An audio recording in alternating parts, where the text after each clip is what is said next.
Hello, beautiful people. Welcome to the channel where we talk about migrating to the US as international registered nurses. And we just get to share information to be able to make it easier, for those that need and require, information. Today, I have with me somebody that I know who has relentlessly, been giving out information via social media platforms, to be able to help as many people as she can. I'm gonna go ahead and let her introduce herself. Hello, everyone. My name is Martha, and I just want to say thank you to my husband for making this happen. I just want also to thank everyone for coming and finding the time to actually watch our interview today. We just wanted to focus on a few questions that are usually asked, and then we want to make sure that you guys understand the process and everything else, and those that are interested can go ahead and probably just start the process. But at this particular time, we just want to say thank you for finding the time. Please subscribe, also like, share as much as you can, and thank you so much for finding the time. Yes, every time that you get to hit that subscribe button, every time that you get to share, like, and click the notification bell to be able to be notified every time that we get to post new content, encourages to come up with more content, to get information out there. Without further ado, we're gonna get right into it. Question number one is, what are the requirements needed for NETs to successfully start the application process to migrate to the US to live the American dream? Okay, so for that, you will need to be a registered nurse under the General Nursing Council, of course, and then you also need more than 1 year of experience in an acute care area. You will need also to be in a tertiary hospital. That is a requirement. They do not take in any new grads, because when you come in here, you are expected to hit the floor. You will be oriented, you will be precepted, but you are expected to have at least more than 1 year of nursing experience in an acute area. In an acute care area. So that is a requirement. Yes. What sort of experience does recruiting agencies look for in terms of work, hospital, and bed space? All right. So they usually look at, just like I mentioned earlier, they look at the tertiary hospitals. I would give examples like, UTH. I would give an example of Ndola Central Hospital. I'd give an example of Livingston General, Levy, Kitwe. Yeah. So on that level, those are the hospitals that they look at. So bed space, it should be big enough. And then for medical surgical units, they look at ratios of 1 to 6, 1 to 6 per nurse. So those are some of the requirements. So if you're at a hospital like that and you're taking care of such patients, those are some of the requirements that they actually look at. Awesome, awesome. How easy is it as a nurse to migrate to the US? When does the immigration process commence? What is also premium processing for I-140? Okay, so as soon as you apply, okay, the number one thing, of course, just like I've always mentioned, you need to have your IELTS before you apply. Because when you have your IELTS, they look at you as, you being serious with what you're doing. It's more like a commitment. So when applying, make sure that you have your IELTS. Yeah, so once you have your IELTS in place, you apply, you have an agency, the agency takes you in. Immigration process only starts after you pass your NCLEX exam. Yeah, so once you start the process with the agency, you do your NCLEX preparation, you pass your exam. That's when they apply for the I-140. So premium I-140 simply means that you are a priority as they put in the application. It just simply means that your application will be looked at quicker than the standard. And then now with the nursing shortage here in the United States, it's pretty much easier. Most of them are pretty much approved. We've had a few, denials, a few, setbacks and here and there, but most of them are usually approved. Yeah. So immigration will only start after you pass your NCLEX exam. That's when they start. and then it takes a couple of weeks actually for the I-140 to be approved. So in this whole time, you just need a lot of patience actually. All right, I heard you talk about IELTS and NCLEX. What is basically IELTS and NCLEX? Are they really a requirement for the commencement of the migration process? Yes, for IELTS is simply an English proficiency exam. They are testing to see whether you can speak, whether you can read, whether you can write in English, because you're coming to an English speaking country. So they have to make sure that you can, communicate, because you'll be taking care of their people. So they need to make sure that you can communicate on that level. So that's the reason why you have to take your IELTS. It is a requirement. And then for NCLEX is like what we have back home in Zambia. Just like a driver's license, you need to have a license for you to practice as a nurse here as well. So that's the reason why they take the NCLEX exam. So NCLEX is pretty much like a licensure exam, which allows you to practice as a nurse here in the United States. So it is a requirement. You need that, yes. Awesome. So are these two things a requirement even for other African countries, or basically it's just like Zambia, where you're from? For all the African countries where English is not really the main Official thing, language? yes. Where if you're coming to an English speaking country and you're coming from a place like Africa or these other places like Asia and all that, I think you have to take the NCLEX if you're coming to an English speaking country. All right. Yes. How long does the whole process take? Run us down the entire process. All right. So for me, I'll just give you an example of myself. The whole process took about 2 years. 2 years, pretty much, because I had to take NCLEX twice. But it can be less than that. Probably a year, 6 months or so. So the whole thing is a bit trying. You really need a lot of patience. It's not a quick fix. Each process takes a bit of time. You will need a lot of patience. Yeah. So when you do your IELTS first, IELTS will take about 2 weeks for them to give you your results. So that's time, and then the application process for them to get back to you, for you to do interviews. You do an interview with the agency that is getting you. And then when they get through that, there's that, NCLEX preparation time. And then you need to submit your transcripts from your schools of nursing. You need to submit your transcript from the General Nursing Council. And then the whole period where the evaluation body here has to evaluate your papers for them to say, okay, your papers qualify you to come and practice as a nurse here. So that whole time actually takes a bit of time. A year, 6 months, or it could be more, it could be less, depending, but at least 2 years, I would say. Awesome. And what are some of the reputable recruiting agencies do you know that one could use without risking being scammed? Right. We have had people in the past that were contacted and thinking they're actually starting the process, but they've end up losing larger sums of monies. All right. So I would first probably my number one would be the agency that brought us here. That would be O'Grady Payton International. They are pretty much legit. They've been in business for more than 35 years. And we're not sponsored by O'Grady Payton, by the way.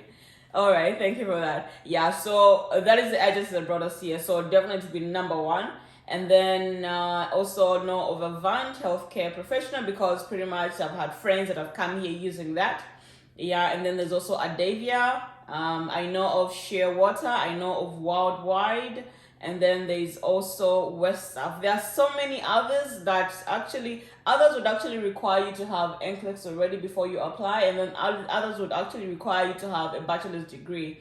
But for the ones that I've mentioned, they would actually take you in with your diploma in nursing that you have from your home country. So that's the reason why I probably prefer Avant and O'Grady, because they'll take you in with a diploma. Yeah, because I think the diploma is pretty much equivalent to the associate's degree here in America. So they'll pretty much take you in with that. Alrighty. And does one really require an agency to begin the process of migrating as a registered nurse to the US? What are the benefits of using an agency? you don't really need an agency at all. You can do it on your own if you have the money, if you have the funds, if you have the sources. It's actually possible for you to do it alone, but it just makes the whole process easier when you have, somebody that has been in business for a long time. They know the loops, they know what to do, they know where to go. It's just easier when you use an agency because I've been doing this for a long time. Yeah, so an agency is going to stand in as your petitioner, and I think it just makes the whole process, it somehow lessens your burden, I would say. So that's the reason why I would probably recommend an agency. I know there's that commitment where you have to do a contract with them, but that contract is not, long term. It's usually 2 years. The longest that I know of is 3. So 2 years is nothing. You are working, you're getting paid, you're comfortable. I think it's probably doable. And then when you are done, you can actually go anywhere you want with your papers. Nobody's going to hold on to your papers or hold on to your passport to say, we brought you here and all that. No. Usually when your contract is done, you are allowed to go wherever you're going, and then you're going to remain with your papers as well. So I would say agency, probably it's easier because it just makes the whole process less stressful, I would say. Awesome. So if one really has the resources, they can go ahead and do their IELTS. They can go ahead and do the NCLEX as well. Yes, you can actually do that. Awesome. Are there any other resources that are, since that NCLEX is not administered in some countries, so what kind of resources does one need in terms of, for them to get a study and prepare for the NCLEX? All right. That's a good question.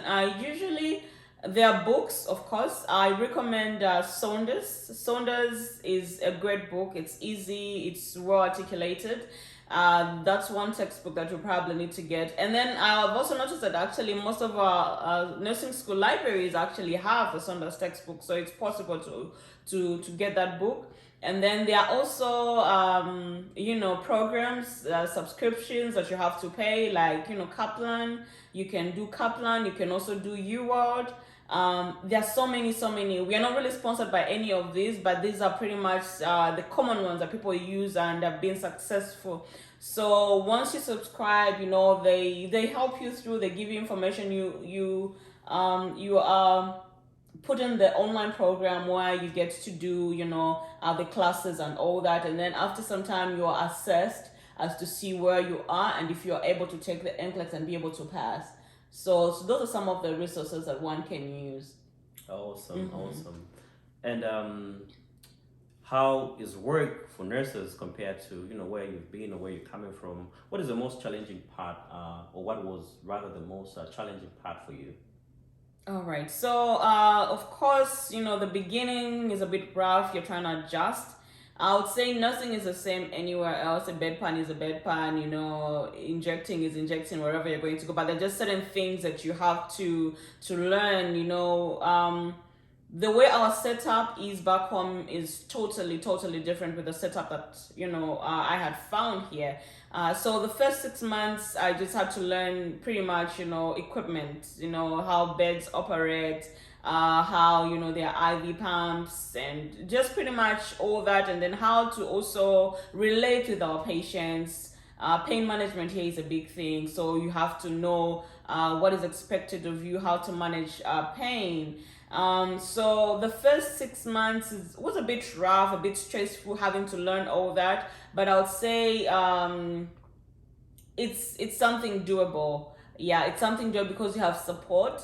You're going to be assigned a preceptor the first few weeks. Of course, you'll be given a preceptor, and then they're going to help you through the whole process until you're comfortable enough to be on your own. So there's enough support for you to adapt and get to know everything.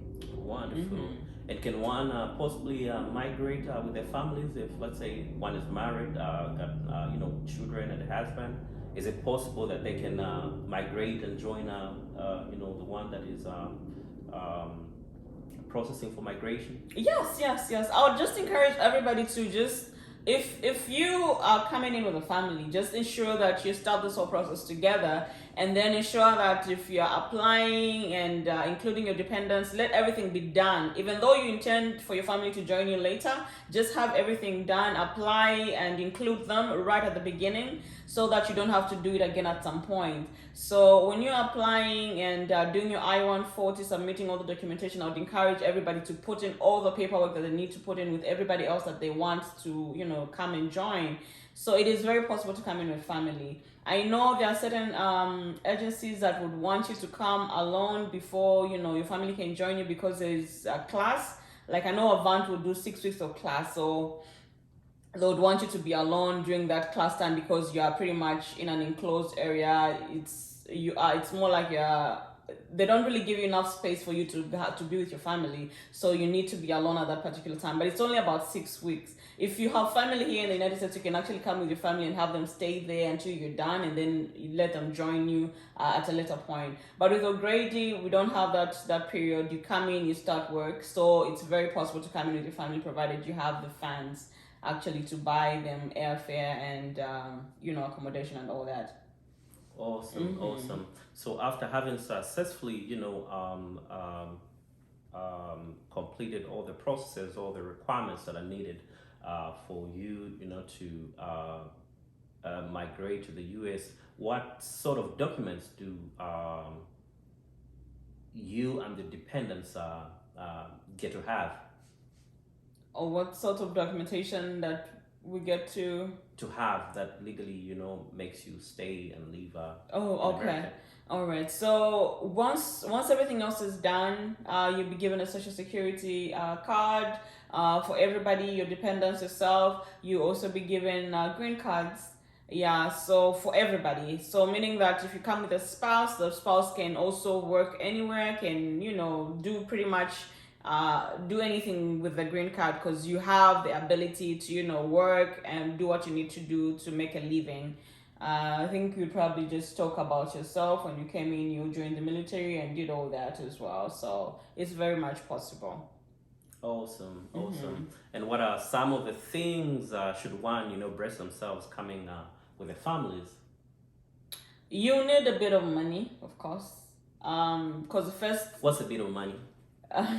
yeah, the first month, of course, you come in, you just have your bags of clothes, So that's all you have on you. You've left everything behind. It's just you and your bag. So when you come in, definitely you will need some money to start off something. Even when you start work, it's not like you're gonna get paid the first day. You're gonna work and probably get paid your second week. Most likely the second week before everything else is set up and all that. So you will need a bit of money. I would say for you to be comfortable, $3,000 is okay.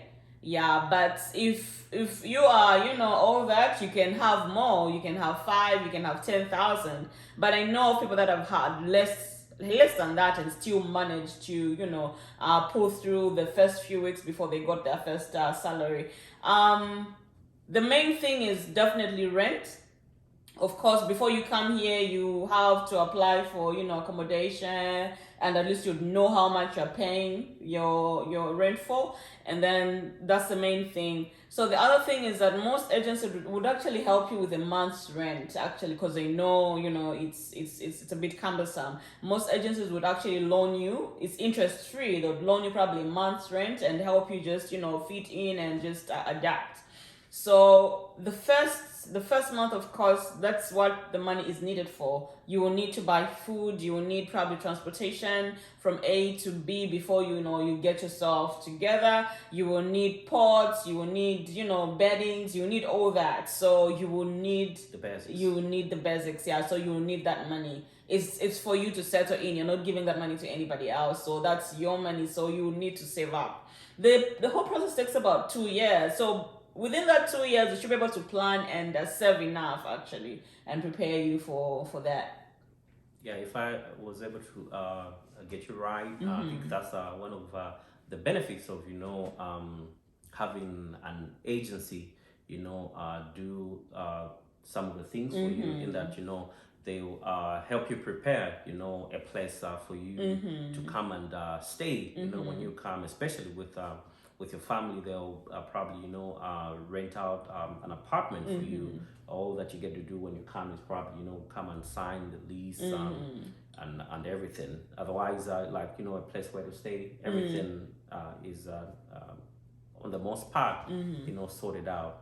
We'll move on to the last question of the day. How's the quality of life, cost of living, crime, in general in the US? Well, quality of life is Talam. It's yeah, quality of life definitely. It's on another level. It's America, and then I would say it's totally different. Yeah, I would say it's a beautiful experience. We have two small children. They can get the best education. They are exposed. And then on the issue of crime, just like everywhere else, definitely crime is everywhere. And then we see a lot of stuff, shootings here, shootings in schools, shootings where crime is there, quite right. But it's not like people are moving around and shooting, everybody in the roads and all that. No, there are safe areas, of course. Just like everywhere else, So I would say, in as much as crime is prevalent, you can also be safe. Yeah, I would say you can also be, provided you choose where you live as well. The issue of guns here, guns are pretty much allowed. People can buy guns provided you have a license and all that. So I would say that safety is there. Yeah, it's just in some areas really where you would probably worry and everything else, but we haven't really had any issues to worry about in terms of that. Yeah, so basically, yeah, quality of life I would say is on another level, and then just exposure, just having to experience what we are experiencing, being able to afford things without having to worry about money. I think that is also a good thing, and it's a good feeling actually. All right, and how's the cost of living? Cost of living, you're paid well enough to afford wherever you're going to go. So I think it's pretty much it's good. It's good. And then each state, of course, has its own cost of living. There are 50 states here, and each state has its own stuff going on. So here in North Carolina, the cost of living is pretty much on the low side. So we are doing okay, I would say. It's good. Wonderful.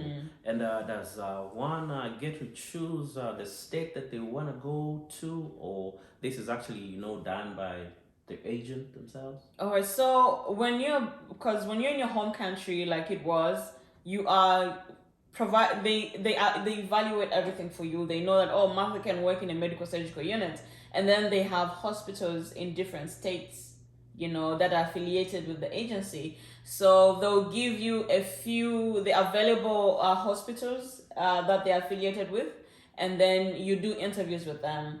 Yeah, so you're pretty much, depending on which place you get the job at, that's where you're going to go. Yeah, so I would say in the beginning, you're pretty much at their mercy, because wherever you're going to get the job, that's where you'll be sent, because they have hospitals that are affiliated with them, so that's where you're going to go at that time. But I would say that once your contract is done, you are free to go anywhere. Awesome. Yeah. Awesome. Well, we've come to the end of the episode today. If you've got any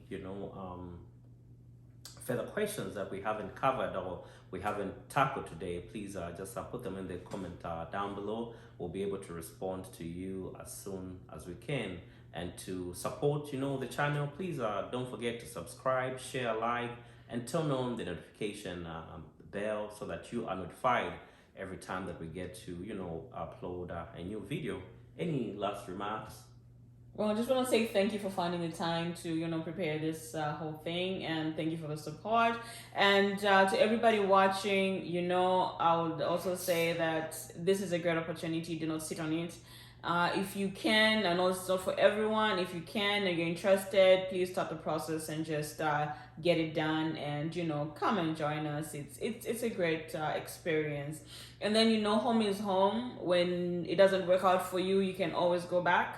So I would say you can come and have the experience. If you're done, you're tired, you feel like you can't do it anymore, you can go back home. Home is home, they'll always welcome us. So I would say it's a great experience. So thank you so much for finding the time. Thank you so much for coming to watch us. Would appreciate if you subscribed, liked, and shared as well. Thank you so much for your time. Thank you so much. We out. See you on the next one.